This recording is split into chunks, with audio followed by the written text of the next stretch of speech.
It has been surmised that the YouTube playback problem is related to videos over 60 minutes. Being under an hour, last week's played exactly as it should have. So, riddle me this, tube man. There have been a bunch of previous episodes over 60 minutes. No issues, whether an hour and 3 minutes or an hour and 37 minutes. Let's see what happens with today's. If the problem continues with no resolution or response from the goobs in charge of the tubes, I will have to break up these longer episodes into 2 parts. Okay, let me climb down off my soapbox. We have another Norm Nathan Show Dumb Birthday Game Norm Nathan Show from September 21st and 22nd, 1996. Title of this one, Cruising the Radio Waves. Tom Howie was producing. We begin with a couple of jokes from our caller Bruce, then skip to Norm talking to Linda about sports talk shows, negativity, and talking like an ass. Now on to caller Elizabeth, whom Norm hasn't spoken with in a long time. She was former WBZ producer Eddie LeClair's fiancé. We learn that's not the only thing that can be referred to as former. There's a caller asking, I believe, about Norm's recent trip to Bermuda. His daughters Sonja and Sarah also come up in the conversation, along with glaucoma and a renowned eye doctor. Moving on to Norm talking about the wacky National Day Off stuff, such as Dear Diary Day, Ice Cream Cone Birthday Day, Long Count Day, National Centenarians Day, National Good Neighbor Day, and more. It's time for the Dumb Birthday Game. Members of the panel, Jim in Michigan, and back from her previous conversation with Norm, Elizabeth from Alston, Michael in Jamaica Plain, Michelle and Todd from Salem, Mass., and Shayna in traffic. Maybe not. The birthdays. Tommy Lasorda, Shari Belafonte, Debbie Boone, Joan Jett, and that ends side A and continues on side B. And then it's Scott Baio and Bob Lemon. There's some weird noises and other discussions before we get to a date and history question. When did Fiddler on the Roof open on Broadway? A ton of fun is had during the game with impressions, great talk about Jack Benny, and skit recreations. Jim in Michigan was using the GE Super Radio 3 and picking up WBZ nicely. I still have mine. If you don't plug it in, then that sucker's going to take 6D batteries. Elizabeth and Norm talked for a while longer after the game. She had spoken to Ed before she played and relates his thoughts to Norm. Norm mentions that he hosted A Child's Guide to Instruments of the Orchestra. It was one of the greatest thrills of his life. Norm then breaks for the news. He announces what he's going to do, but does it quietly because, other stations steal our ideas. He gives out the phone number even though he is just sick and tired of seeing it scrawled on bathroom walls. We come back with the caller, Dawn, complaining about a WBZ promo and a Beatles song. Joan Jett was a guest star on the Highlander TV show? Sheena Easton, too? There was a concern that the classical audience is getting older and older, but that fear is put aside with the call from Robin and Lynn. She and her 8-year-old love classical music and would be going to the symphony. Norm then expounds on the virtues of musical tastes, including mine. Shirley in Michigan was so happy that Norm was back from his trip. Next is Ron, who praises Elizabeth and her call. Then Beatrice in West Roxbury, one of the sweetest sounding ladies. Happy to have Norm back from his trip too. There's talk about Arthur Fiedler, and she also tells a story at being at Symphony Hall, and everyone was waiting for Fiedler to arrive. He was late because he had helped fight the fire at the Vendome here in Boston. He was an honorary firefighter, and he took that very seriously. Our last caller was Jim, who was also in Bermuda, but on a different cruise. They talk about the high cost of living on that island. And we end with a classic tagline from Norm. Episode 105. Cruising the radio waves. Set sail to your ear canals. Now.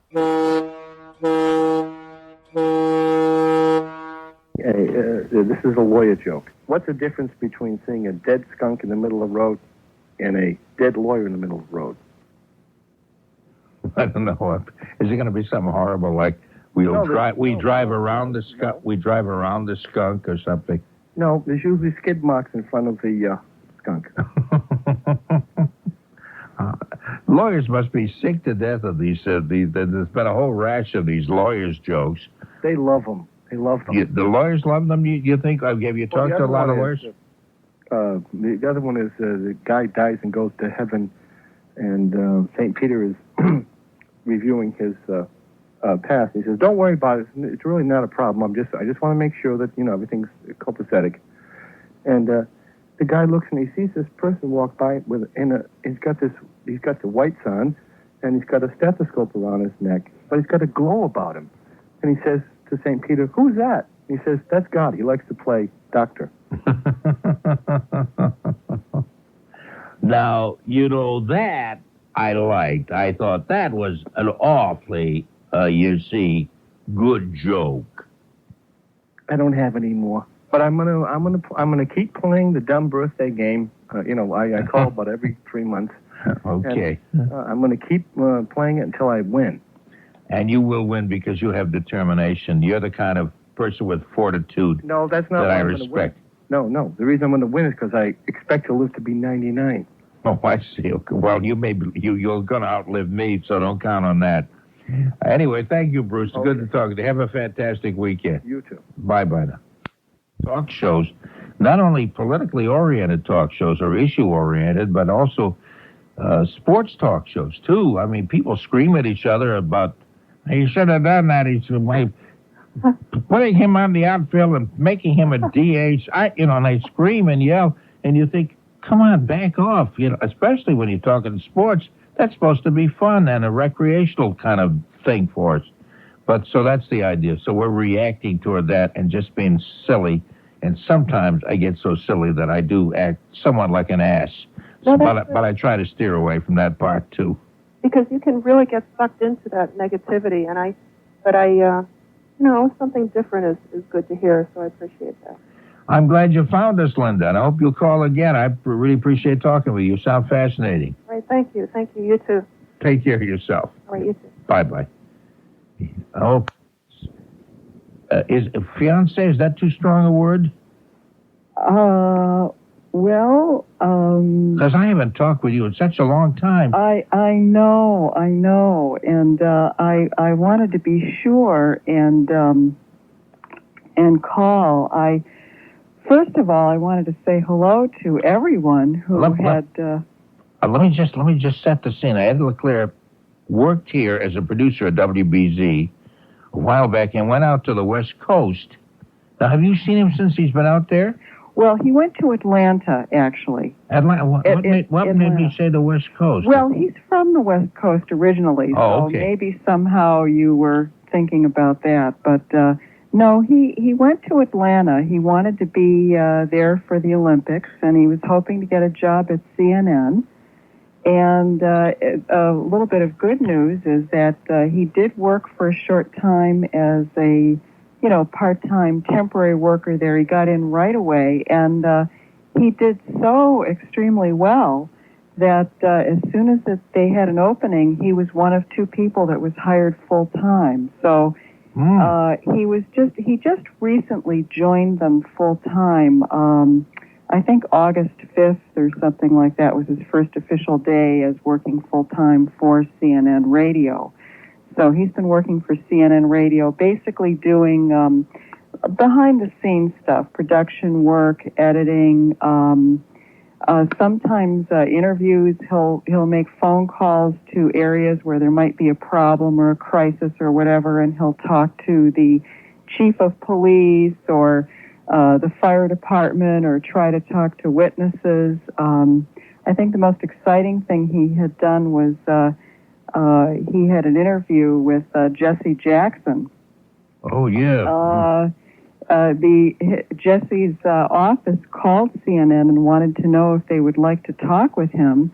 He wasn't ready at the time, but he'd be calling in later. And apparently when Jesse Jackson's office called and Jesse was on the phone, no one else was around. They were supposed to have actually come up with some questions to ask him so that, Eddie would have something to work with. And Eddie told me that, there were no questions. There was nothing prepared. So Eddie had to kind of be very creative and very provocative and think up, some interesting things to say. And it was right around the time that the big welfare reform bill was passed. So. Oh, yeah, not too many weeks ago. Yeah. So anyway, that was Eddie was all excited. Oh, that's really great. That. But that's how you rise to success, by being in the right place at the right time, which he was, and just trying to pull through in a very emergency kind of situation. Obviously, sounds like he did very well. Well, and as a matter of fact, it was a very dramatic moment. He and I were actually just talking on the telephone when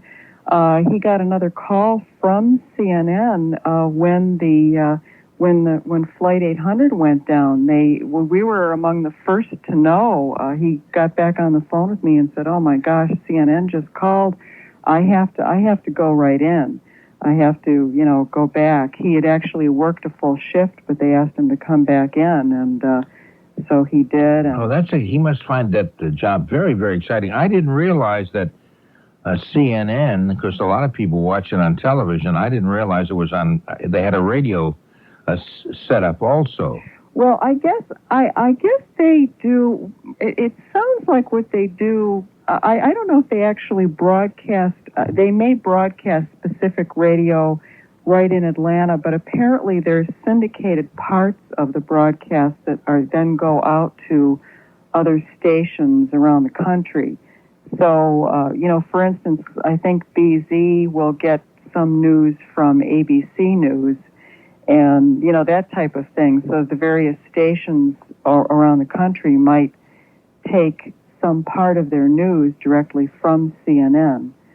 So I think that's the way that it tends to work. Well, now, when do you guys get together now? Do you see him at all? Well, I knew this was going to be the difficult part of the phone call.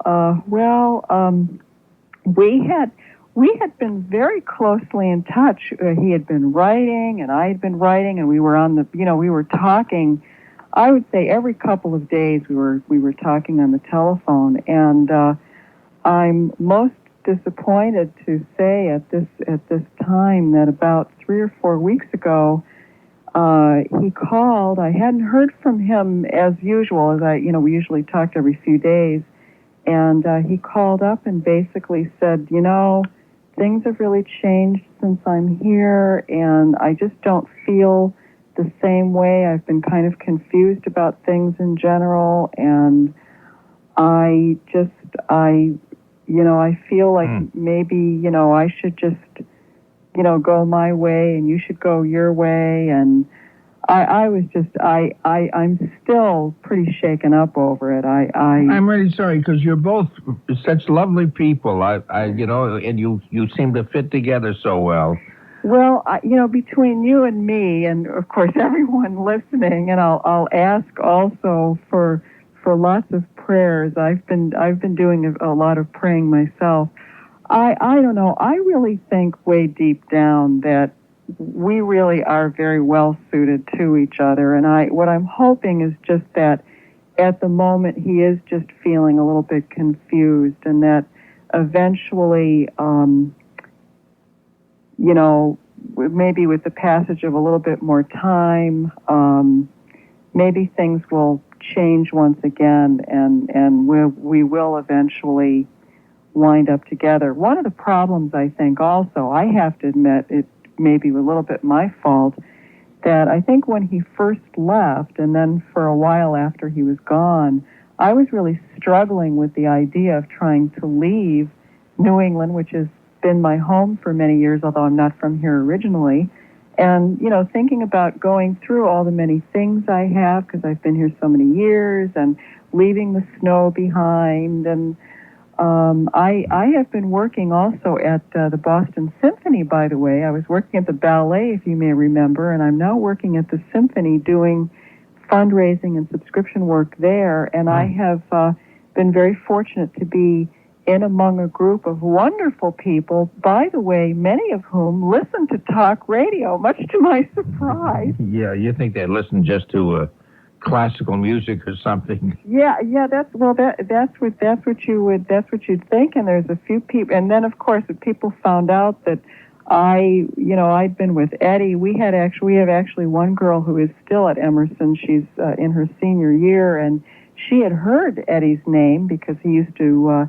He was, I think, studio manager for the jazz program there at Emerson when he was at Emerson. so she knew him, and then of course one thing led to another, and everyone was asking me all about you and other various people. Had I met various people? What did they look like? Oh my goodness, it's kind of funny because we look upon them as the intellectual part of the community and respect them a great deal for that. So it's kind of fun to know that they ask about us every now and then. Yeah, right. Well, I guess some people like to tune in when they're driving back, and forth, and other people just they go home and they just they like to listen to talk radio at night. I guess it's something different, But anyway, and also in reference to Jim from Michigan there, we've got a group of people. I lived in Michigan for some period of time. We've got a group of people who also had spent some time in Michigan, and the manager of the group that I work for went to the University of Michigan, which, of course, is home of the Wolverines. So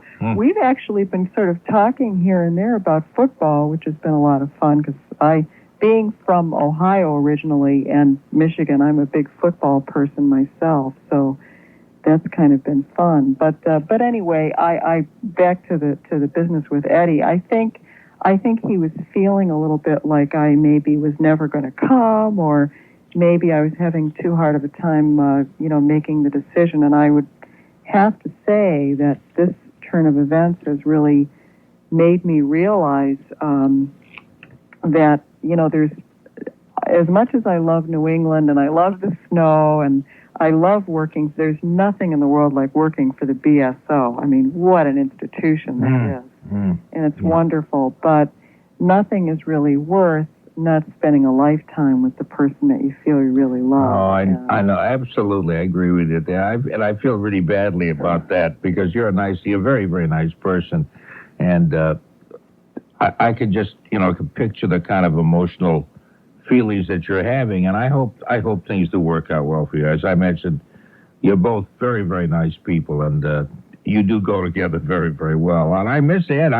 It seems like he's been gone for about 1,000,000 years. I know. Well, we are. It's very tentative, and it's a little bit difficult. We are still at least talking a little bit here and there. It's been, as I say, it's been a little awkward, but I'll certainly, let him know that, that you miss him. I think that will. Yeah, and we've had calls from people also from time to time who have asked about him because they remember him from when he was here. So if you would pass that along, and my very, very best wishes to him, and especially best wishes to you, Elizabeth. I remember when you both were playing the dumb birthday game with us. It was kind of fun. I enjoyed that a lot. Well, as a matter of fact, maybe as a little bit of broken heart mender, I did speak with the producer and asked if he had enough people for the birthday game, and he says, "Oh, gee, no, not actually." So if it's okay, I'll be playing the dumb birthday game. Oh, good. So we'll get a chance to talk to you again in a few minutes. And Tom has your number and all that kind of stuff. Yes, he does. Yes, he does. But anyway, I wanted to, once again also say hello to everyone who had called in, and I know who had talked to Eddie in particular, and also had been so kind saying hello and expressing care and concern for me as well. You have a really wonderful audience, and every once in a while I tune in and listen, and I really I've actually been feeling for quite a while that I wanted to call and say hello. Well, I'm glad. I'm sorry it took you so long to do that, you devil, but I'm glad you did finally call in.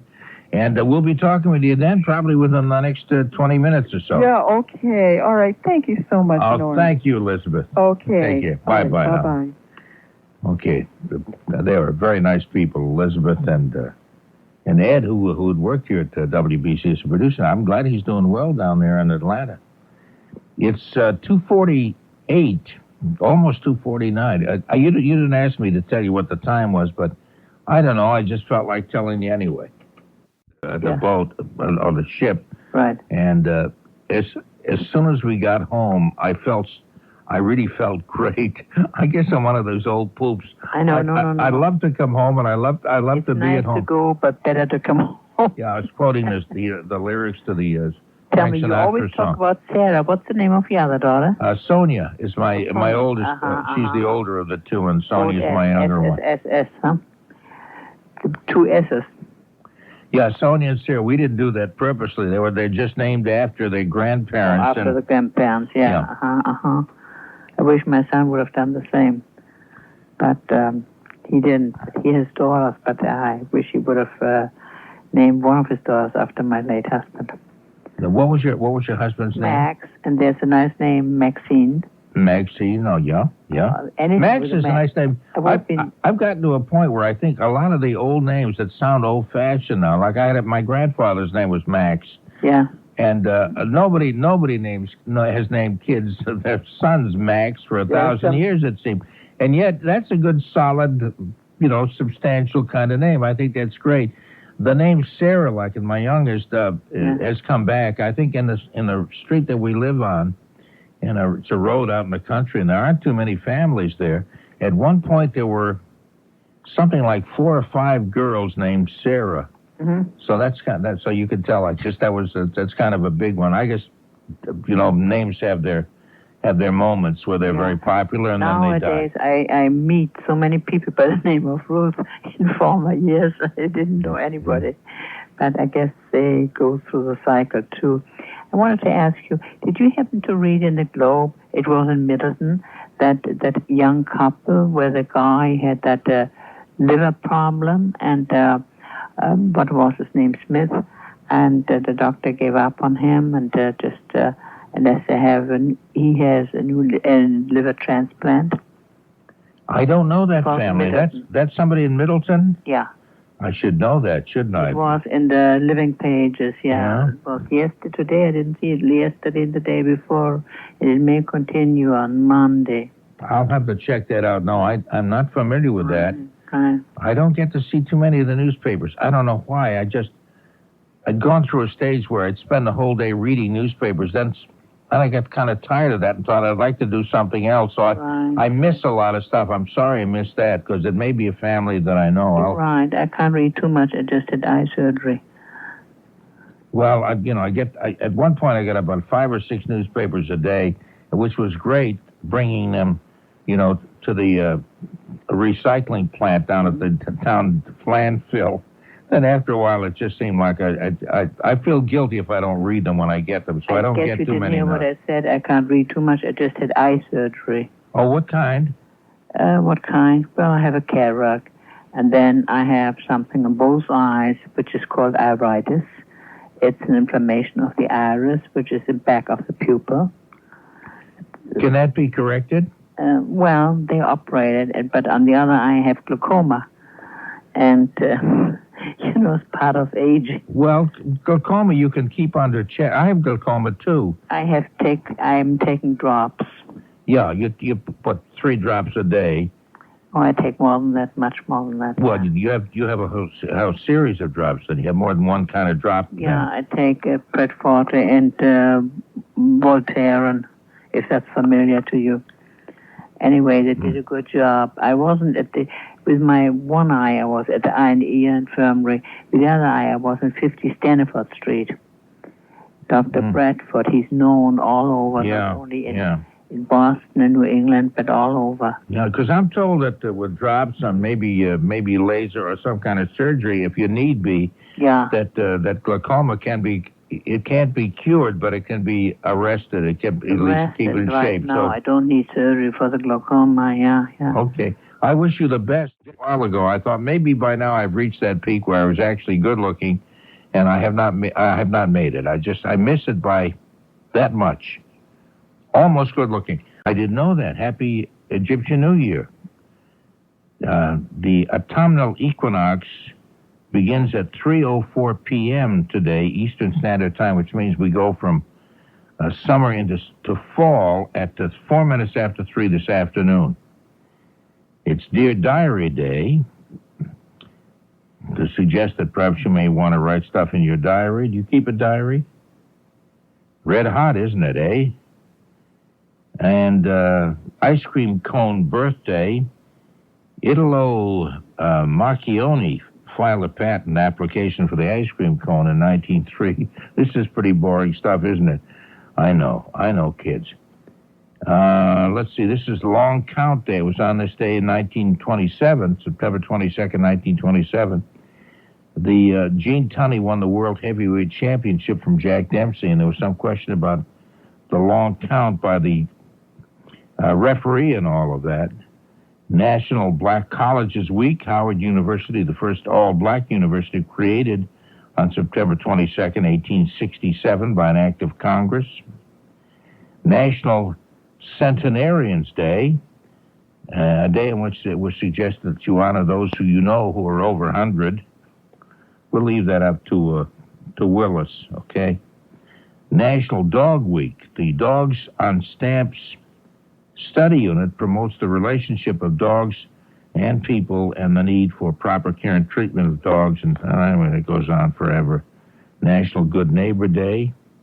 Especially if you have an attractive neighbor that you want to throw your arms around, you can use that as an excuse. It's Proposal Day, the twice-yearly holiday that encourages men and women to propose marriage to their true loves. Today, day and night are of equal length, symbolizing that although men and women are as different as day and night, they are equal. What kind of cuckoo pots come up with these kind of things? And what kind of cuckoo pot in here reads them? Hi, speaking. Let's see, what else? Roller Skating Week, celebrate roller skating during the last full week in September. That seems to have taken off even more than in the past. I see more and more kids roller skating along the sidewalks and stuff. They still have roller skating rinks too, I suppose, don't they? It's You Light Up My Life Day, because this is the birthday of Debbie Boone. We'll be guessing her age in just a bit. She sang the hit song, You Light Up My Life. So it's suggested by some kind of the Kakamami group that you light up somebody else's life, do something special for them. And that's about the size of it. I could keep going on forever like this, but I'm kind of dragged with the whole thing as well. Okay, let me introduce members of the panel who'll be playing the dumb birthday game. We have, of course, our friend Jim, who's out in Michigan. How you doing, Jim? Yeah, Norman. Well worth the wait. What's that? Oh, well worth the wait. Jack won't be joining us tonight, eh? Jack Hart? Oh, no, he's not. He's on vacation this week. What a shame. Well, he's usually not on this night anyway. His last reports usually are on Friday night into Saturday morning, so he's not here usually anyhow. But oh, good. I got a chance at winning then. I guess he's always pretty good at that. The Peepers. Did you record them this year or play them? Oh yeah, that's way back in March and April, the end of March and the beginning of April, though. So that's kind of a long way back. Can you believe it? Yeah. They still work. Oh, that's yours. Oh, I'm sorry. I'll be quiet. Hold it up and play it again. Okay. That's good. It sounds good. The batteries seem to hold up for a while. I don't know what you do when the battery wears down. It's such a weird battery in there. I took it apart. You're right. Who knows? It's worth the effort, probably. Okay. And we go to our friend Elizabeth, who's out in Alston, who's I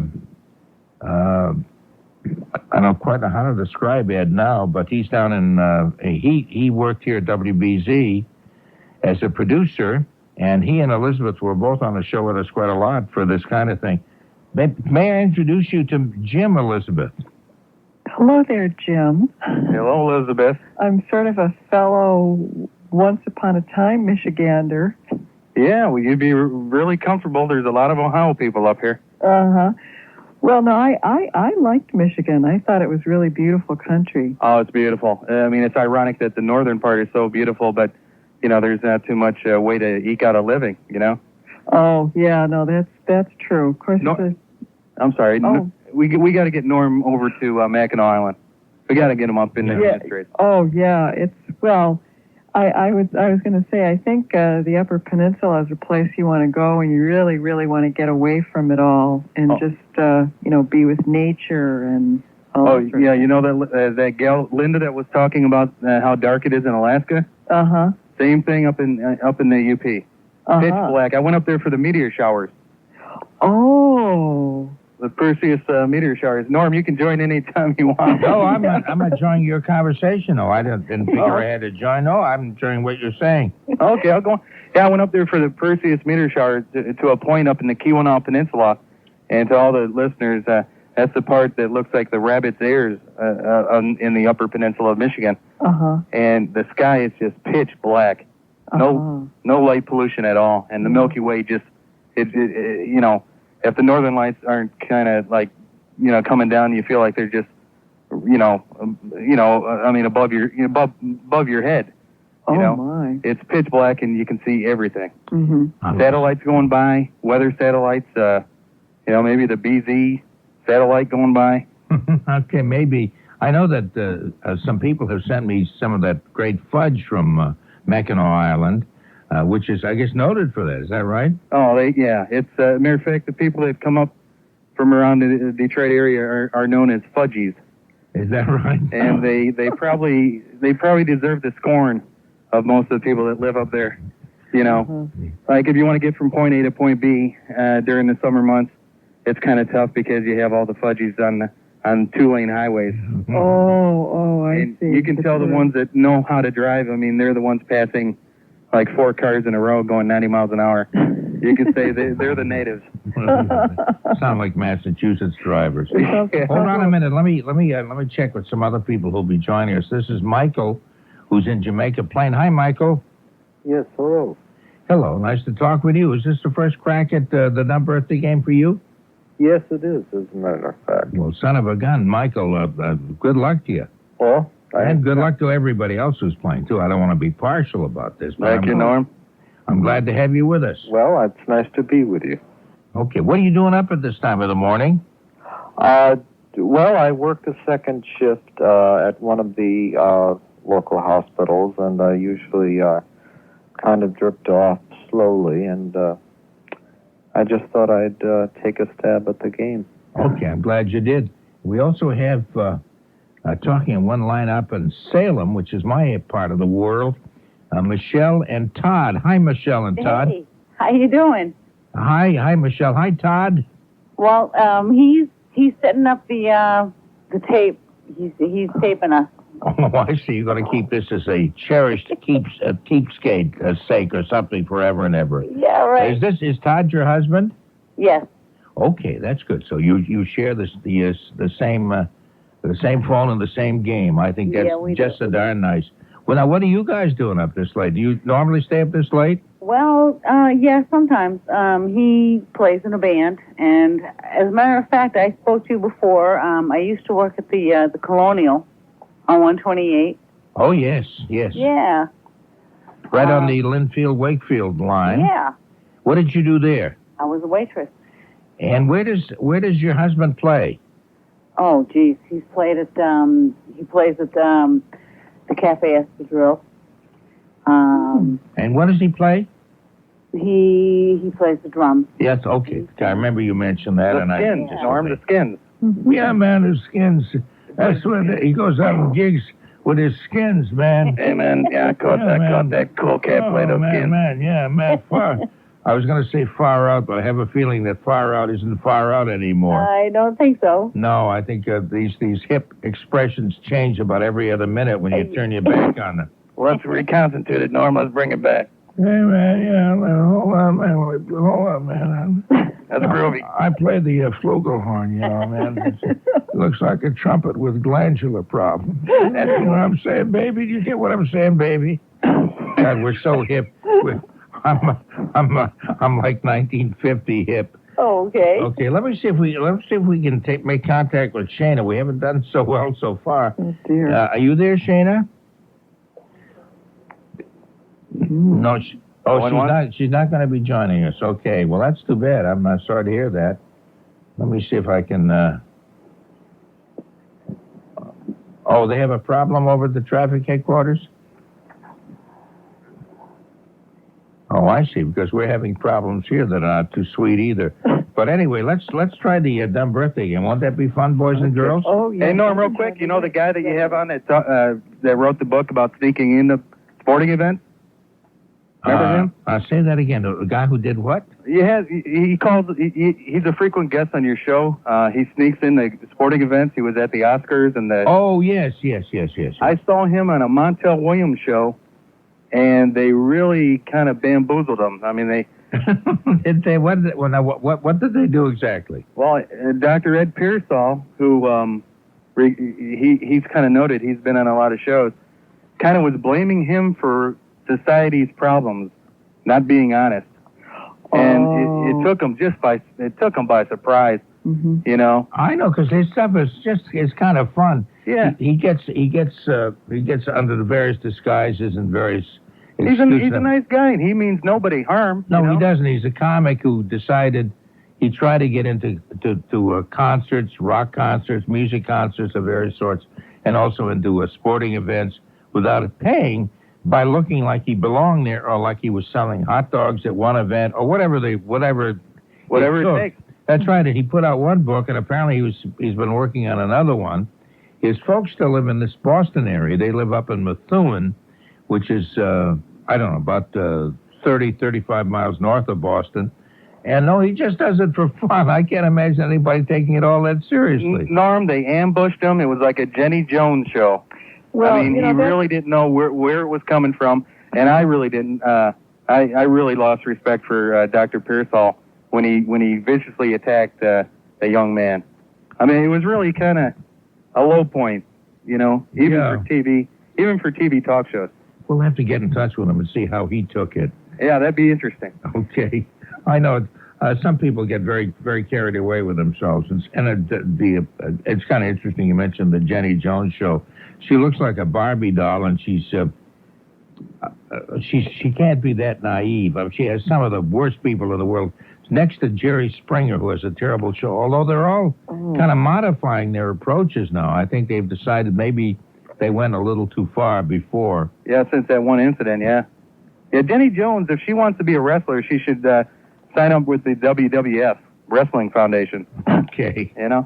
Hey, let's see who was born today. Today was September 22nd. It's the birthday of Tommy Lasorda, who is the baseball manager, of course, for the Los Angeles Dodgers.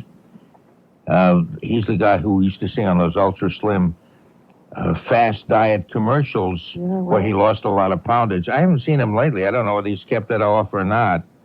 He put a little bit back on. Oh, did he? He's also the spokesperson, it says here, and I hadn't seen this, for Rolaids.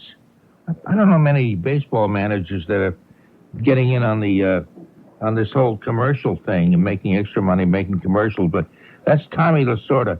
Let me ask you, Michael, Michelle rather, is Todd there now? Yes, he is.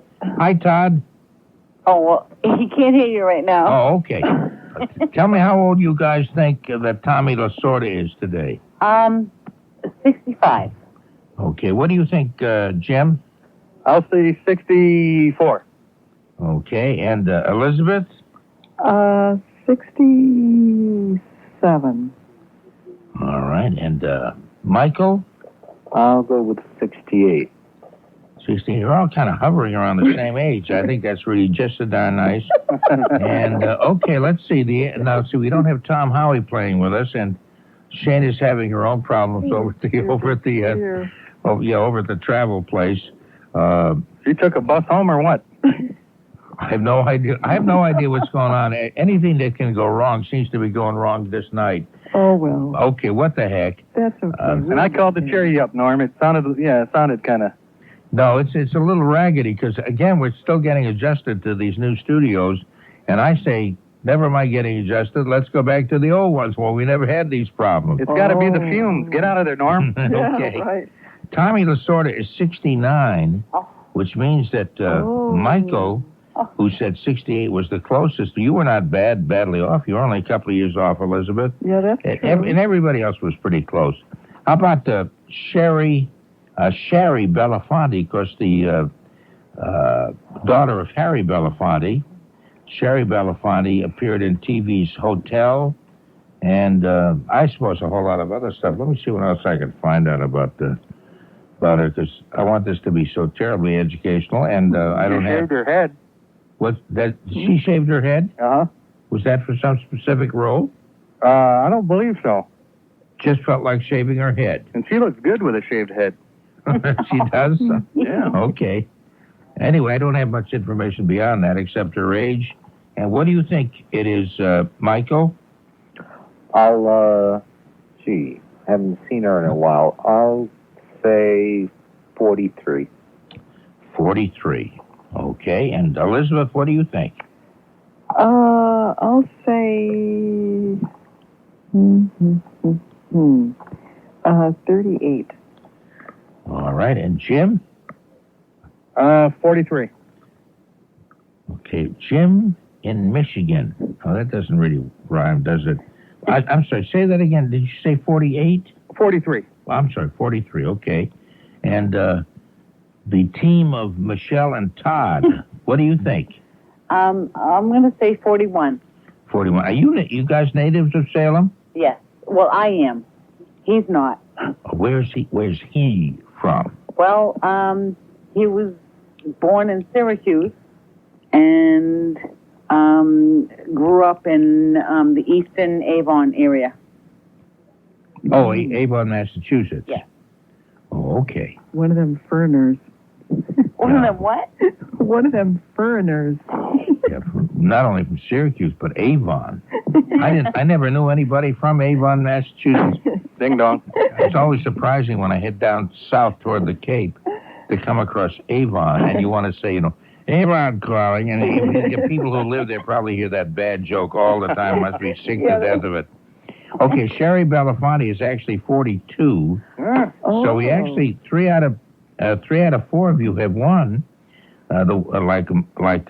Michelle said 41, so she was a year off, and Jim and Michael both said 43, which is a year off the other way.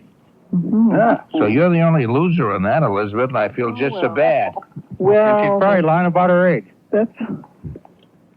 Yeah, but we don't look upon you as a loser at all. We look upon you as somebody very special. Oh, thank you. Oh, that's okay. Okay, how about Debbie Boone? Today's her birthday. Oh, no. Yeah. Well, happy Yom Kippur and Rosh Hashanah, Norm. Okay, thank you very much. Are you wishing that to me or Debbie Boone? You. Okay, thank you very much. Her biggest hit, of course, was You Light Up My Life, which I'll tell you the year she recorded that, so that might help you. Oh, I forgot that. Can you hum that song, Norm? No. Okay. Not in a million years. Checks in the mail, Norm. Okay. 1977 is when she made that. So that's almost 20 years ago, 19 years ago. Her parents, of course, are Pat and Shirley Boone, and her grandfather was Red Foley, the country and western performer, and she's married to Gabriel Ferrer. I don't know whether that's in relation to any of the other Ferrers that you would know about. They have 4 children. And that's Debbie Boone. Let's start with you, Jim. What do you think? How old is Debbie Boone? Well, that song haunted my junior high days. I kind of blame it for how I turned out. The clock radio was always set, and that song was on the radio every morning. That and a Nivea commercial. And what commercial? Nivea skin cream. It's kind of like the Ovaltine commercials that you play. Oh my goodness! They just play them constantly. Oh dear. Oh, it's ingrained in my brain, unfortunately, forever. I can't drink it out or anything. Oh dear. Debbie Boone, I believe, is 41. Debbie Boone, I believe, is 41. That says Big Jim. And what does Michael say? I'll go with 43. Okay. How about you, Elizabeth? I'm going to slide right in there and say 42. Okay. What would you say, Michelle? Well, Todd's telling me to say 50. Well, let me tell you something, and I hope it stirs up a great argument. Oh, God. It can be heard throughout Salem all the way to Beverly. 38 states. Yeah, that one. Not to mention all those other states, too. No, he's actually, Debbie Boone's actually 40. Oh. 40 years old today. I was going to guess 40. Oh. Everybody always says that. Oh, I was going to guess that. Oh, sure. Well, then why didn't you, for God's sakes? So the closest would be you, Jim. You said 41. All right. And nobody said 39. 39. I thought of 39. Mr. Benny. Mr. Benny. I'll take that, even though I'm not proud that I know Debbie Boone's age within a year. Speaking of Jack Benny, there, I just finished a book by him called Sunday Night at 7. Actually, his daughter Joan put it all together, and she was going to write a book or something. And I guess she was just looking throughout the house and found a manuscript that her father Jack Benny had written. Apparently, was in the market for writing a book, but never did finish it. So she finished it, and it came out in 1990, I guess. It's been out for a while, and I've had the book at home, and I just have never gotten to reading it. But I did. I read it on the cruise. Is that bad to go on a cruise and sit in your stateroom and read? Not at all. Okay, so it was kind of fun. That man has to be the most beloved entertainer of all time. Oh, he's with me. When I heard he died back in 1970, I think it was 74. I remember driving into a radio station early in the morning, about 3 a.m., and I heard the news, and I began to cry, and I thought, I don't even know this man. I never met him. Why am I doing this? But you kind of felt like you knew him. The book was interesting. He had one skit that he did with Mel Blanc. Mel Blanc was a Mexican. Bugs Bunny. Well, that's right. Yeah, he did. Mel Blanc has done a lot of voices, but on this one, he was a Mexican. And you remember? I don't know. Do you remember the bit? You know it, Jim? Yeah, let's do it. Okay. Oh, sir, what is your name? Cy. Cy? See. You have a sister, I understand. See. And see, your sister, what is her name? Rosa. Oh, will you stop? No, her name is Sue. Sue. Okay. I need someone prodding me, right? Yeah. Your sister's name is Sue? See. And what does she do? So. Okay. So? See. Okay. Now, later on, he did another skit in which he invited on the show. He was going to, it was a skit about he's going to have the Herb Alpert and the Tijuana Brass on, but he found out they were too expensive, and he found out that his Mexican friend had a group called the Tijuana Strings. So he was going to have them on because they were much cheaper. So they carried on this conversation, and I hope you can go along with this, Jim. I know you'll be able to follow it, even though maybe you're not familiar with it. He would say to him, is it Cy, your name? See. You have a group called the Tijuana Strings? See. Wait, let me get it over again. And, no, that's okay. And, I'm not doing too great myself, but that's okay. It is called the Tijuana Strings. See. Very close to the Tijuana Brass, isn't it? The name. See. Okay, now I understand that Herb Alpert is not, too happy with you using a name that close. Have you heard that? See. What do you think if you use that name continually, especially, what do you think Herb Alpert is going to do? So. That's exactly right. That's cute. My mother loved Herb Alpert and Tijuana Brass. Oh, I don't care about that. I don't either. You're right. I don't know why you brought that up. Just be quiet. I'm sorry. Okay. Let's see. We decided that Jim came the closest to Debbie Boone's birthday. We've gone way past that, haven't we? Yes. See. I forgot what we were here for. I don't remember what we were here for either. I was enjoying that whole little. That was really wonderful. I like that. Okay. Let's take it to Vegas, Norm. Okay, Joan Jett. Today is Joan Jett's birthday. Let's see if I have anything about Joan Jett here. Yes, singer, guitarist. She's from Philadelphia. Formed her own band, the Black Hearts, in 1980. Her biggest hit, I Love Rock and Roll. Do you love rock and roll, Cy? See. Okay. She starred in the film Light of Day as leader of the rock band called the Barbusters. With Michael J. Fox with that new series, City, what is it, Spin City? Spin City, I believe that's true. That's right, and her co-star was the Barbusters. I mean, her co-star was Michael J. Fox. Okay, that's Joan Jett. Is that her real name? I guess it is. I think that is really her real name. Let's see. Michelle, how old do you think Joan Jett is? I'm going to guess 42. 42. 42. 42, okay.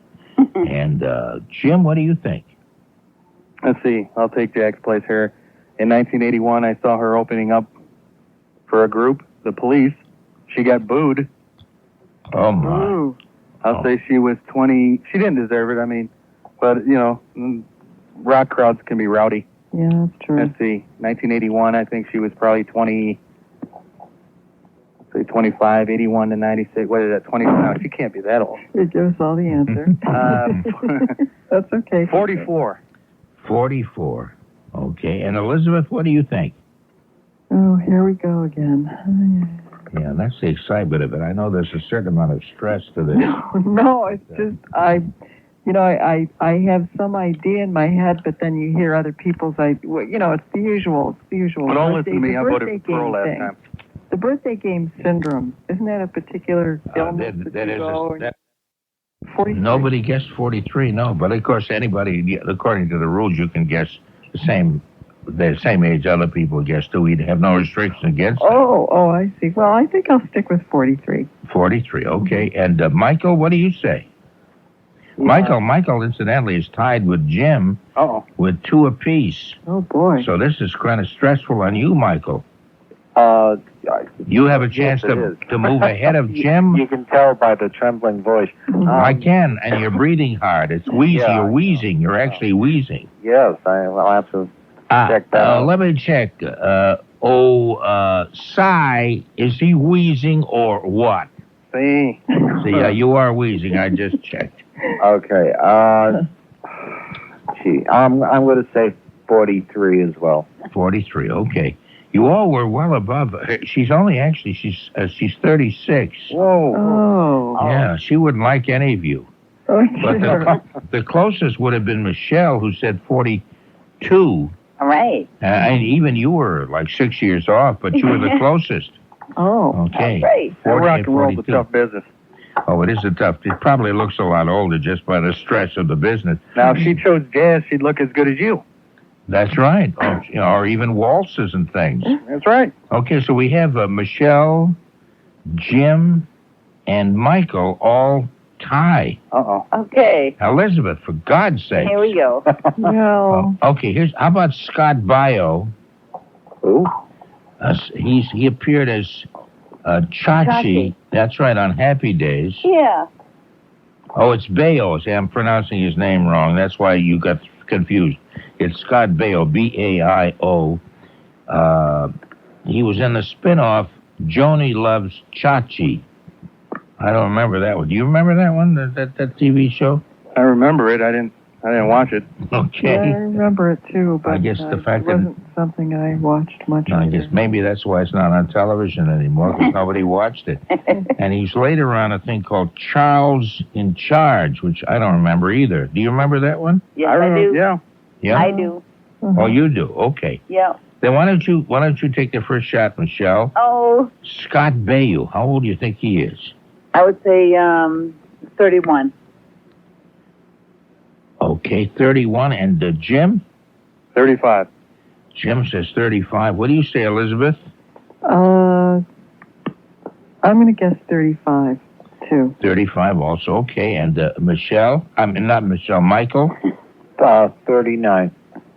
You say 39 yes. Years. You say that's how old, he is, 35. He's actually 30. You said 39. 35 is correct. Oh, Jack. Ooh. Jack. Oh, yes. Do you have that $10 you owe me? I'm thinking it over. Okay. So anyway, we have 2 winners there, Jim and Elizabeth. Oh, yay. Yes, so everybody has gotten at least one, and Jim actually has 3. Michelle has 2, and so does Michael. So it's still very close as we go to Bob Lemon. Remember the pitcher, Bob Lemon, Baseball Hall of Famer? Wow, what team? White Sox, and he was also a manager of the Yankees for a while, but I think we remember him best as a pitcher for the White Sox. And I don't have any years to mention, to give you a clue, like when he was indoctrinated isn't the right word, is it? Inducted into the Baseball Hall of Fame. I don't have any information about that. So you're just going to, you're going to have to wing it. Wow. Yeah. Bob Lemon. Oh, man. Bob Lemon, son of a gun. We'll start with you, Michael. What do you think? How old is Bob Lemon today? Wild guess. 62. 62. Okay, Elizabeth? 65. I have no idea. Okay, and Jim, what do you think? Wild guess again, 70. 70. Okay, and Michelle? Well, with the aid of Todd? He's telling me to say 58. Okay. You ought to leave him because he's just been way off. Yeah, Bob Lemon actually. I'm leaving now. What's that? I said, okay, I'm leaving now. Okay, do you know where our studios are? Yes. Okay, we'll just sit around until the ground round opens in the morning. Oh, good idea. And yeah, that's right. Although there's an IHOP down the street from here, that might be okay. What about Denny's? I don't know that there's a Denny's too close by, but... How about Stuckey's? Yeah, that would be good. Okay. Bob Lemon is actually 76. Oh, so Jim said 70, so he would be the closest, and now... we forgot. That's the spirit arm. That's right. We didn't forget it because you just brought it up. Okay. So that was nice. So you kind of moving ahead of everybody. Yeah. You got 4 correct answers. Wow. I'm impressed. Yeah, he's going to get an envelope full of junk. I love those envelopes. And did you get the Grumpy Old Men video? I told you I was going to send you. Oh, gee, let me think now. Did you break down and go to the video store and buy it or rent it? No, I did see it, though, because it has Sophia Loren in it, and anything she's in, I see. That's the second one. The first one I was going to send you, the one that takes place in winter. Oh, the Grumpy Old Men, yeah. The one I'm thinking of was called Grumpier Old Men. Okay, you saw the second one, but not the first, right? That is correct. Okay, you have to see the first. If not, I'm gonna send you another copy. Oh, I'm sorry that I must have it. Okay. I get so many riches. And wonderful gifts from people. Yeah, that's right. That I sometimes lose track, which is not really very nice, but I do appreciate all of that. I really appreciate it a whole lot. Perhaps you send it back out. I might have sent it as a gift. You think there's a prize? No, I wouldn't have done that. No, I don't send anything as nice as that. The first one is a masterpiece. You have. Oh, it really is, because the second one bothered me because he ends up marrying Sophia Loren, and he's such a grouchy nothing, and I love her dearly. The fact that she would marry him, it was just, to me, totally unbelievable. Unfeasible. Yeah, the first one is Anne Margaret. She's the love interest, and she ends up marrying Jack Lemmon. Okay, I can see Jack Lemmon was a much more mellow kind of character. And the different directors and different screenwriters. The first one was written and directed by the same gentleman, and like many spin-offs or what do they call the second movies? Yeah. Sequels. Like many sequels, a lot of times they don't have the same spirit. Okay, I'll have to see the first one then, because I normally like Matthau and Lemon and those people. They're great. And those people, I don't know what "and those people" means. George Burns and Walter Matthau, the Sunshine Boys. Oh, yeah, I love that. That's a great one. I love that, especially for George Burns. Yeah, I thought his character was just a nice, gentle, lovely man. And Walter Matthau was kind of a pain in the neck, but then again, that was his character. And, of course, George Burns' best friend is Jack Benny, right? Or was Jack Benny? Yeah, law can fix your radio. I bought a radio just to get you in up north, that GE Super 3. Oh, does it pick us up fairly decently? It picks you up fantastic. No kidding. Ooh. Yeah, especially if you don't plug it in, if you use the batteries, like if you know. Oh, really? And they call it GE3? GE3, Super 3. I'm going to have to pick one of those up myself because I want to pick you up on my radio. The four of you, and I would like you all to line up against the wall, facing the wall, and put your hands up above your head. Can I have a cigarette? Absolutely not. Not until I get in touch with your lawyer. Okay, here's a date. See if you know this one. It's not the birthday of anybody, but it's an event that did open on September 22nd. And the opening was Fiddler on the Roof, the musical with Zero Mostel. Oh, that's a great show. He started as Tevye. It opened on Broadway, and it ran for 3,242 performances. Wow. And the question is, what year would that have been? September 22nd, but what year? 71. Is that you, Michelle? Michelle, yes. Say that again? I'm going to say 71. 1971. Okay, and what do you think, Jim? I think that was the year the movie was released. I think the Broadway show. Oh. Uh-oh. Be my big mouth. Second thoughts. I think the Broadway show opened earlier. Good. I would say this is under pressure, Norm, as you know. No, I know that's all I did. To see how many of you who can come through under this pressure. Both feet have fallen asleep. Let's say 66. 1966. Okay, and Elizabeth, what year do you think that opened? On Broadway? Broadway, huh? Yeah, not just a movie, but when did it open on Broadway? The Great White Way. Well, believe it or not, many years ago, was the reliable babysitter for a lovely Jewish family, and I remember the parents going out to see Fiddler on the Roof and coming back and talking about how wonderful it was when I lived in the Cleveland area. And well, there you have a big clue then. Remember that year when they went out. Let's hear it for Pepper Pike, Shaker Heights, and Chagrin Falls. I would say 69.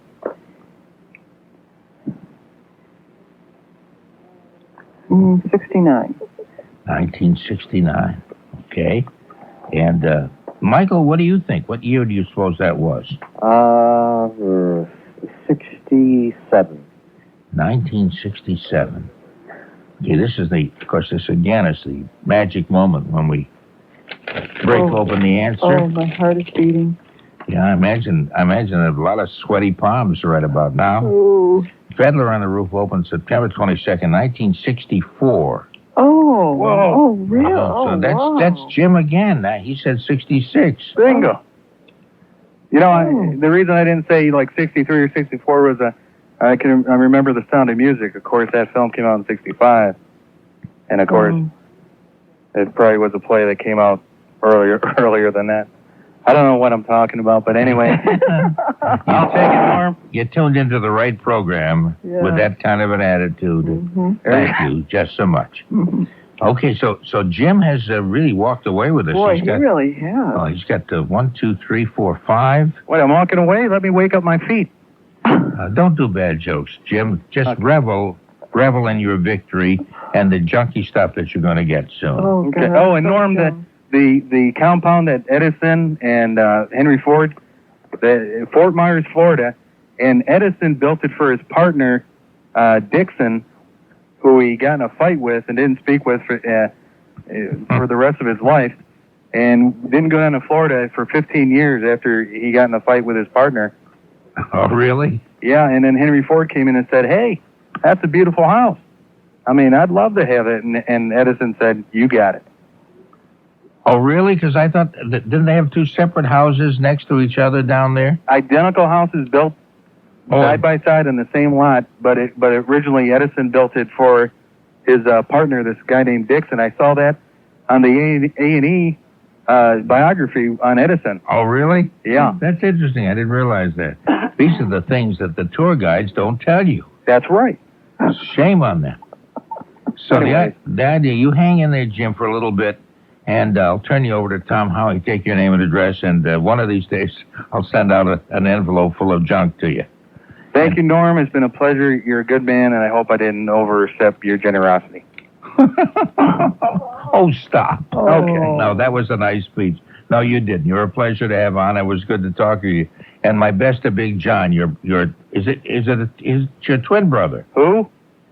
Did I give the wrong name? No, you got the right name. Yeah. Okay. I'll say hello to him. Is he your twin brother? Yeah, he really is. And so they're always talking about the rapport that twins have with each other. You suppose right now he jumped out of bed and he just feels the glory and the excitement that you're feeling at this dramatic, wonderful moment? Pure jealousy. Well, that's what he feels. He's been a pain in the side for 33 years. Okay. Hey, anyway, hang in there and talk to Tom, and we'll get the information. Thanks a lot for calling. I appreciate you being part of all of this. Okay, and let's see, Michael. Thank you for calling. Well, thank you for being. It was a lot of fun. I loved listening to it, and it was fun playing it. Well, I appreciate you saying that. Thanks a lot. Okay. Did somebody else hang up? Is that you, Michelle? Yes. You still there? Elizabeth's still there? I'm still here. We're still here. Yeah, I wonder who maybe there's somebody who's not even in the game who's making all those noises. Oh, I don't know. It might have been somebody from some other Boston radio station just trying to do damage to us. Hold on a minute while I call up WRKO. They're always That's probably them, right? Yeah, it's probably Jerry Williams. You know how those folks are. Or Pat Whitley. No, he's on another station. Yeah, anything for a few extra ratings points, you know? I know, that's right. Michelle? Yes. Thank you very much. My best to Todd, America's favorite drummer. Yes, he is. Okay, and he was very nice. He just stood aside and tried to help you. And he was okay, even if he failed miserably. And yeah, well, he did okay. I think he did okay. I think you both have done okay. And I wish you a very long and happy life, but I hope to talk to you before it's over. Okay. Hey, thanks. Thank you, Michelle. That's my friend Michelle. Okay, that's Michelle, who's from, where did I say? Oh, that's right. She's from up Salem way. And Elizabeth, I hate to let you go because you are so gosh darn adorable. Oh. Is that flattery will get you everywhere. There's something. Okay. Hey, thank you very much for being part of all this. I appreciate that. I wish you the very best. Oh, thank you. Oh, listen, I just wanted to say I actually did speak with Eddie very briefly before I got a call from BZ to do the birthday game. I was sort of hoping maybe I could bring Eddie in. And he wanted me to tell you, definitely. I mentioned to him your very kind words, and he wanted me to tell you, thank you so much, and that he has thought of you, many times. Yeah. I had promised I was going to write a note to him when he left, and I never did get to that. He's very nice not to have brought that up. I appreciate that a lot. Oh, I'm sure that's not even... I think it was very special for him working for you too. Well, I enjoyed that. Anyways, he's doing okay, and I hope things work out well. I hope so too, and hopefully I'll also try to be in touch a little bit more. Okay, that would be nice too. And with the Boston Symphony, I did a thing with them, and I was kind of hoping they'd call me back and do another thing. It was for multiple sclerosis. What is the thing that Jerry Lewis has? That's muscular dystrophy. Yeah, it wasn't that. It was multiple sclerosis. They had a fundraiser at Symphony Hall a few years back. The last year that Arthur Fiedler conducted the Boston Pops. I worked with the Pops that night, doing a child's guide to instruments of the orchestra. Oh, I bet that was really cute. Yeah, I loved that, and I did that with the orchestra, and I remember buying the album of that because I got the sheet music, and I can read music except when it comes to like the Chinese block and stuff like that. It's the way it's notated. I wouldn't have known. That was a little difficult, and it's a narration explaining the different instruments of the orchestra. It's not like, doing a thing with a melody and behind you. Anyway, and I remember going to Arthur Fiedler's house. I'm telling you a whole bunch of stuff that you don't care about. No, that's okay. You'd be surprised what people tell me when I start calling people about the symphony, the personal little things they tell me and so on and so forth. Well, I think the symphony I think brings back a lot of very pleasant memories to a lot of people. The symphony, the pops itself, all of that kind of stuff. And Symphony Hall is such a venerable institution. But I went to his house and we went over the score of this Child's Guide to Instruments of the Orchestra. I sat on the piano bench next to him, and he was, we were going through it. And that night we did it at Symphony Hall, and it was one of the greatest thrills of my life.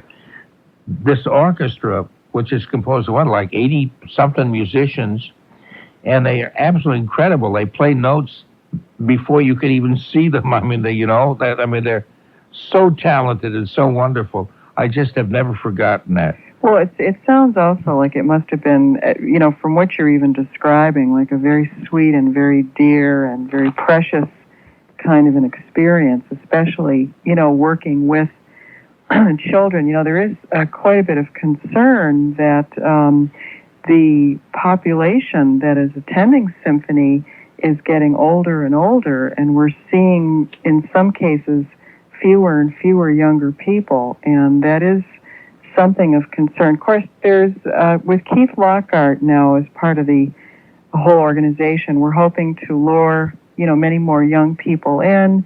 And then there are programs, of course, that the symphony actively participates in to get young people in to do training and so on and so forth. And, of course, there's always the New England Conservatory. A lot of young people, go and do study there. There's a lot of music students. This is a tremendous area for anything musical. I'm thinking of Berklee College of Music going the other way to the jazz side. That's right. And all of that. No, there's a lot of activity going on. And anyway, I wish you the very best, Elizabeth, and thank you very much for being on with us. Thank you so much, Norm. You made it very special. Oh, cheekers. Oh, stop. Take care. Okay, you take care, and I'll be in touch again soon. I hope so. I like that. Yeah, all right, dear. Bye-bye. On to WPC. We'll take a break for the news in about a minute or so, a couple of minutes. And then after that, come closer. I don't want everybody to hear this. Every time we announce what we're going to do, people from other radio stations listen, and they try to beat us to it because they can't come up with these tremendously creative thoughts. So they wait till we talk about it, and then they try to jump on the bandwagon. So I have to tell you softly, otherwise they'll do it. We're going to do the news in about a minute and a half. And then after that, we're going to come back for just about another half hour or so. Shh. And meantime, we'll take some phone calls, and I'd like very much to call to talk with you. Right now, the lines are wide open, so it would be a good time to call. Okay? Here's the number. And don't pass this along to anybody. I'm tired of seeing this number up in the men's room walls. Just keep it to yourself. 617-254-1030. Shh. Don't tell anybody now, okay? 617. This is acting what I'm doing. Acting like an idiot is what I'm doing. Okay, 617. You know what's going to happen? My last day here, they're going to send a whole fleet of people in, maybe a couple of strong-arm guys. They're going to pull me out. That'll be the end of my career. Anyway, 617-254-1030. The discrepancy in that commercial when they play the Beatles. When they came to Boston, that song wasn't even out yet. Is that right? Yeah. I'm going to go into the promotion department and the people who put that together, and I'm going to beat them. They were here in 64. That song was out when I was in the service, between 65 and 66. Yeah. And well, actually, the promotional people who put these things out, the oldest one is only 11 years old, so he wouldn't remember anything. No, that's kind of funny. You're probably the only person who noticed that. Or maybe you're not. Maybe a lot of people did. Joni Jett. Oh, yeah. By the way, I'm getting another message in my ears. I get lots of messages in my ears. And that was that maybe they might have implied that had come out at that time. But they didn't really say that it was just, another Beatles song that could have come out anytime. Yeah. I'm just trying to get them off the hook because they're not bad people, and they pay me under the table. Anyway, I'm sorry I interrupted you. Go right ahead, Don. Joni Jett, I saw her recently. I haven't heard, her, but she was on, she was dueling with swords. She was in a program, the Highlander. Yes, I'm saying yes. I don't even know what the Highlanders are, and I'm not that familiar. I remember Joni Jett because she sounds like her name. I mean, black hair and all that. Yeah. Well, for a while, the Highlander, that's a program about, it was kind of wacky, but the guy, he's 400 years old, and you can't kill him unless you chop off his head. Well, I know it's wacky. But the only thing good about it is the guy, the Adrian Paul, he played the character Duncan MacLeod. They have good choreographed martial arts and dueling scenes. That's the only good thing about the program. And they've had guest stars playing villains and people alike, and they have been Sheena Easton, Joni Jett. There's been a lot of musicians on there lately. Oh, really? Yeah. So the show is still going? Yeah, I thought they started making it, but I saw something in the paper. I guess they come out every so often, but they're supposed to be, my nephew was explaining to me, because he got into it, they're supposed to be a group of immortal people, and they're only known to each other, but some of them are good and some of them are villains, and the villains are, it's like a clan fight, and they pop up as other people, and they're walking down the street, and all of a sudden they pull out these swords out of it, and they start dueling in the street. And they have reference to back in the 16th century. Then they pop back in the 16th century, and they're in period pieces. It almost reminds you of Dark Shadows.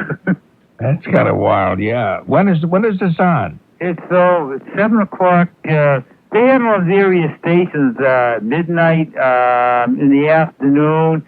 The guy that plays is pretty good, Adrian Paul. It's just that you have to get through the storyline. The storylines are kind of goofy.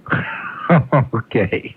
But I said to my mom, and I said, I haven't seen a good dueling scene since the guy Williams played Zorro. That's right. That's great. Hey, good to talk with you, Don. Okay, thanks a lot. Have a good evening. You too. Bye now. Bye. Okay, let's go to Robin in Lynn. Hello, Robin. Hi, Norm. I'm really sorry. I must apologize. I'm calling from a very cheap phone. No, you sound okay, though. No, it doesn't sound bad. Oh, good, because my good phone is upstairs where everybody's sleeping. But anyhow, I'll make it brief because I'm afraid that you're going to wake everybody up. Right. Okay. But anyhow, that lady Elizabeth was very delightful to listen to. And yeah, she's a nice lady, yes. Yes. She brought up the symphony, and she was commenting that perhaps young people aren't listening, but I just wanted to call up and say that my son, who just turned 8 years old yesterday, he and I are going to be attending one of the symphony concerts next March. And my son in particular really took a liking to classical music. We listen to it a lot in the car. Oh, that's nice. That's very, very nice.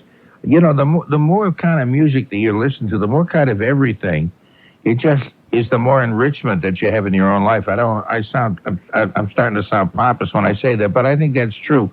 Whatever kind of music, rock, classical, jazz, blues, whatever, it just gives you more areas of enjoyment. And so that's nice that he likes that too. That will add to all the other kinds of things he likes. Oh, yeah, that's for sure. He's just the sort of kid he'll play his Nintendo. We got him for his birthday yesterday. And he enjoys basically 8-year-old kid things, but even my 4-year-old likes classical music too, and they can listen to anything from Buddy Holly to Beethoven. I think that's excellent. I think that indicates somebody who's curious and interested in a whole lot of stuff. What kind of music do you like especially?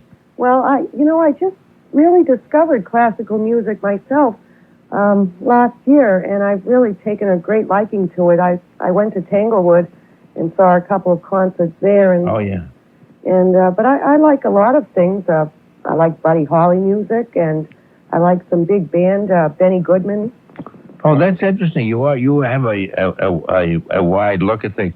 You know who else does it? I was mentioning that Tony Nesbitt, who books a lot of the people on this program, and here's a guy whose his license plate has the initials heavy metal, HVYMTL, I guess, of the 6 letters. And he's a guy who went to this Frank Sinatra concert. Oh no! And loves a lot of other things too. But he loves heavy metal and rock also. In other words, I think you'll agree. You don't have to just say, well, I'm young and therefore I like heavy metal or I like rock and nothing else. Or you don't have to be old and say, well, I like classical music and the rest is junk. The idea is to like as much as you can. There's an awful lot of good stuff. Well, actually, I grew up more with things like The Who and the Beatles and the Rolling Stones. Oh, yeah. And that's what I never thought I'd listen to anything else, but I guess people get a little bit older and they're open-minded, and it's the more the merrier, really.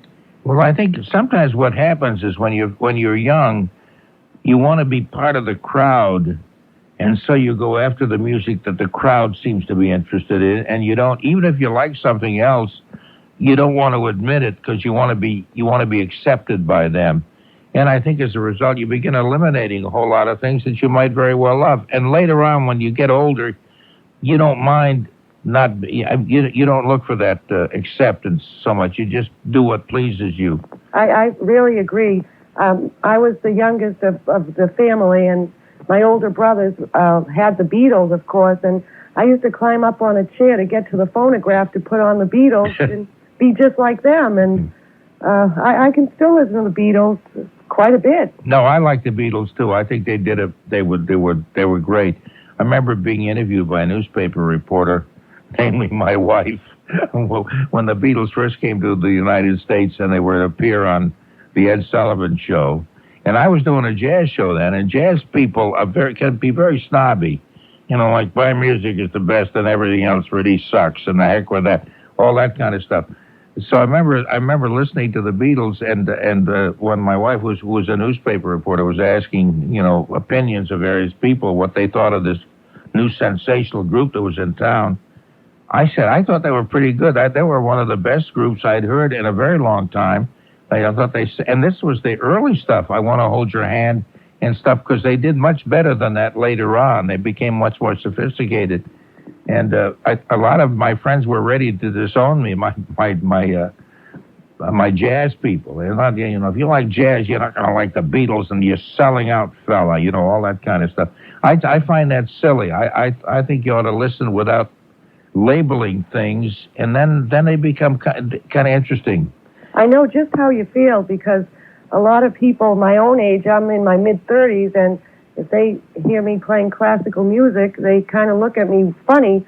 But it's sad. What Elizabeth said is true. When I went out to Tanglewood, I noticed it was really nothing against older folks. God love them, obviously, but it was really quite a geriatric crowd. So that's too bad. I like to see, everybody of all different ages. I mean, the music is certainly timeless.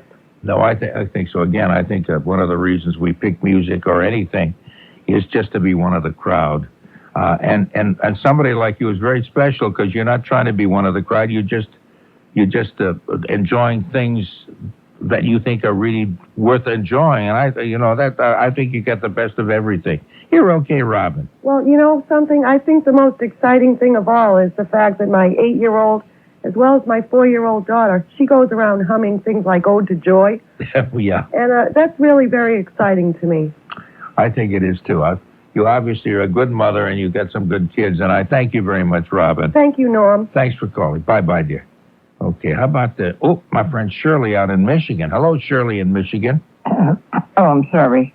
Hi, Norm. That's okay. If you want to clear your throat or belch or anything, this is the program to do it on. I'm sorry. No, if they're interviewing you for CNN radio news, then you better just straighten out a little bit. But here we don't care. Well, if you wish I'd shut up. I'm sorry. Go ahead, please. Last Sunday, I called because you had just come home, and I was so happy to hear your voice. I had to call and tell you. And tonight, I really enjoyed the birthday game. Oh, thank you. But I wanted to tell you that Debbie Boone's husband, Gabriel Ferrer, is the son of Rosemary Clooney and Jose Ferrer. Oh, he is the son of Jose Ferrer. That's what I was wondering about. Yes. And she said she sang at their wedding. They wanted her to, so she did. And the other thing I wanted to tell you is you mentioned that when you heard Jack Benny had passed away, that you cried. Yes. Well, I remember some time ago, Johnny Carson's third wife, after they were divorced, somebody interviewed her. And she said, well, I don't think Johnny will mind if I tell this. The only time I ever saw him cry was when he heard the news that Jack Benny had died. He broke into sobs. Mm-hmm. She said Jack Benny was his hero. So I just thought I would let you know that in case you didn't know. No, I kind of had an idea because Johnny Carson, his approach to comedy and his timing was very similar to Jack Benny's. It may not seem that way, but if you watch Jack Benny doing his monologues or his stuff, and you watch Johnny Carson, there's a great similarity between the two. Mm-hmm. And I remember I pulling over in my car. I mentioned 3 o'clock in the morning because it just affected me so much. And I wondered, why is it affecting me? I never met this man. Johnny Carson, I assume, did because I think he did some summer replacement on radio.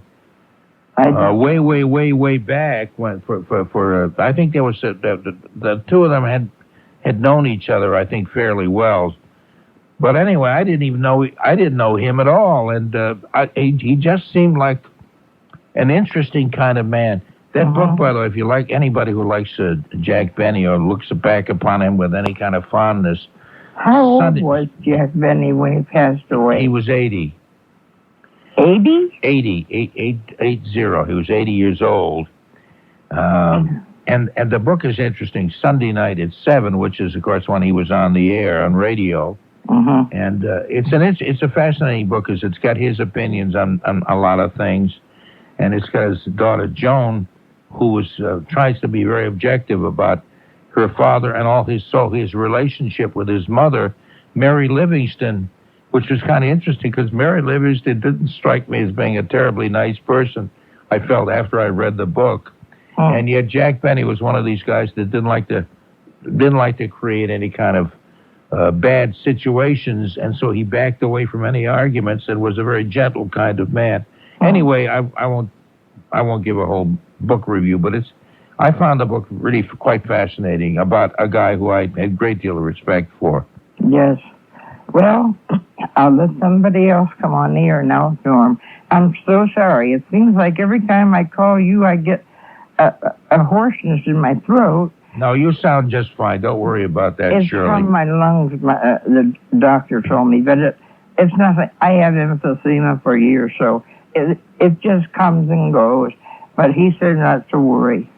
Oh, that's good. Good night, Norm. Thanks a lot for the information, Shirley. So happy to hear your voice. Always, Norm. I appreciate that. Always. Thanks. Bye-bye. Bye-bye, Shirley. Sorry, because I'm not supposed to be doing this while I'm working. Well, I'll talk softly so nobody will hear. Oh, great. Okay. I just wanted to call. I've been listening to you for years, but I just wanted to tell you, I never heard anybody as lovely in my life as that Elizabeth that was on. Didn't she sound nice? She's got a great voice, and she's a very nice person. I had met her at one time, so I know her, and I like her a lot, too. She's okay. Yeah, I hope everything goes well for her and everything. I thought she was just lovely sounding, and that's good. Listening to her. I hope she's listening now. I kind of have a feeling she probably is, so she's getting a kick out of hearing from you saying that. Thanks a lot, Rod. Okay, that's all I wanted to say. Okay, thanks a million. All right, bye. Yeah, bye-bye. Okay, let's go. Oh, my friend Beatrice in West Roxbury. Hi, Beatrice. You're on WBZ. Good evening. Oh, Norm, I'm so glad you're back. I missed you while you were gone. Well, thanks very much. Thank you. And I'm so glad you had such a lovely time. Yes, I did. I've been there, too, to Bermuda, and I think it was beautiful. Yes, it's a very unusual island. It's like nothing I'd ever seen before. But then again, I haven't traveled all over the world, but I've done enough to compare. I liked it. It was nice. I was still glad to get home just the same, Beatrice. Yes. I really was. May I say two very fast things? Yep. I want to speak about Arthur Fiedler. Okay. Yes, I was privileged to be at his first concert down at Hatch Shell. The first concert he gave. The very first... the very first concert. Now, what year would that have been? Do you know roughly? I couldn't tell you what year. Okay. But he had black hair, and he was handsome. Okay, that was a long time ago then. Yes, it was. And the other thing is that I was at Symphony Hall one night attending a concert, and he didn't show up, and the orchestra was sitting there nervously waiting for him. And pretty soon he came in, and he was terribly shaken up because he had just attended that awful fire down at the Hotel Vendôme. You know, he always went to fires. Oh, that's right. He was a Sparky. Yes. Yes, no, I remember that, sure, because I used to cover fires at one of the radio jobs I had, and every now and then you'd see Arthur Fiedler showing up, and he could have had a great reputation for that. I think he had a fireman's hat. Yes, he did. Didn't he? In the whole business, I remember he was kind of an honorary firefighter. Yes, and there were 13 of the firefighters that were killed that night, and he was dreadfully shaken. Oh, I'll never forget that concert. That's interesting. Yeah, no, I'd forgotten. I didn't realize he was involved in that or had... Yes, he was there. Yeah. And he saw every terrible detail, and he was dreadfully shaken. Well, I'll let you go. Okay, thank you very much, Beatrice. Good to talk with you. Thank you. It's nice to talk to you, too. Take care. Bye-bye. Bye-bye, dear. Okay, we'll go to Jim, who's in anything, but when the weather gets hot and so terribly sticky, it just takes every kind of ambition out of you. So it was kind of rough, because I would have liked to walk around more than I did, and I really did. I was talking to Charlie, and we were gonna go over and see you. But I know, and they announced on our ship, no visitors were allowed anymore on board. Oh yeah, that's so I right. said, oh, it must be the same on this ship, for security reasons. No, that's right. Yeah. So Charlie says, well, we can't go over there. Oh, I'm sorry I didn't get a chance to talk to you then more about that. But anyway, it's kind of interesting. I wish you were on our ship. We could have talked. Yeah. We left a day early, too. Did you? Yes, we did, to beat the hurricane. What'd you do? Get back to Boston right away, or? No, not right away. No, we didn't dock at Boston until the usual time. We just stayed at sea a little bit longer. That's what we did. We got the New York, Long Island Sound here. We just cruised around in circles all day Saturday. Yeah, we did too. I think the ship took off and went up to the Gulf of Maine and then came back down again on the Sunday morning because we were due to dock last Sunday at 7 a.m. Yeah, we did anyway. We did. We couldn't get into New York either. I guess the docks were full, and I knew there was a lot of people on board, from all over the country, and they didn't have their flights going home until Sunday afternoon. Yeah, no, once they tell you when you're going to dock, whether you're leaving early from a place or not doesn't really matter. You dock at that time, even if you have to just stay at sea a little bit longer. That's what we did. Yeah. Yeah, we did too. And I'm glad to talk. What was your overall impression? I liked it. I didn't get the chance to go on the tours because I couldn't get any tours on a Wednesday. When we went to Hamilton, they were all booked. I had one booked for Thursday afternoon, and I had another one booked for Friday morning. Oh, so but we had to cancel them. So I never got to really see Bermuda. Oh, that's too bad. Yeah. That's too bad because it's only about 20 miles long. It's fairly. And if one of the tours was about a 4 or 4.5 hour thing, where you went across the whole thing from St. George to Hamilton up to the British dockyard up there at the westernmost tip. We had 1,200 people on board our ship. Wow. And there was a big ship in front of us, the Dreamwood, is the name of it, Norwegian cruise line. And, oh, my God, that was bigger than ours. So I guess between the two ships that were there, well, everything was pretty well booked up. Yeah, I guess that's so. Yeah, I couldn't get nothing at all Wednesday. Oh, that's too bad. I'm sorry you didn't get a chance to see more then, because I didn't see that much. Well, maybe you get back again during a. Somebody said late in like October was a good time to go because the weather gets cooler then, and it's not really quite so stifling as it was. I wasn't going to walk back to the ship. I made up my mind I'm going to take a cab. I ain't walking all the way around them hills again. Okay, I don't blame you. I don't blame you at all. A 4-minute ride, it cost me $4, but it was worth it. Oh, yeah, that isn't too bad. No. Considering that the prices on Bermuda are really tremendously expensive. And for people who live there, who grew up there and want to buy a house, it's almost impossible. The costs of a house are like they start about $300,000, $350,000, even for a small little place. So it's kind of tough. Perot has a place. They pointed out his house. Yeah, they did us too. Oh yeah. I think his son's got one over there too. Yes, that's right. He has. You can't live over there unless you got a job. You can't go over there and live unless you got a job. Oh, you mean the immigration rules and all that you have to have a job otherwise? Because there's no unemployment over there. That's what we were told on the ship. Yeah, I heard. I said, wow. If you don't have a job, they won't let you move over there.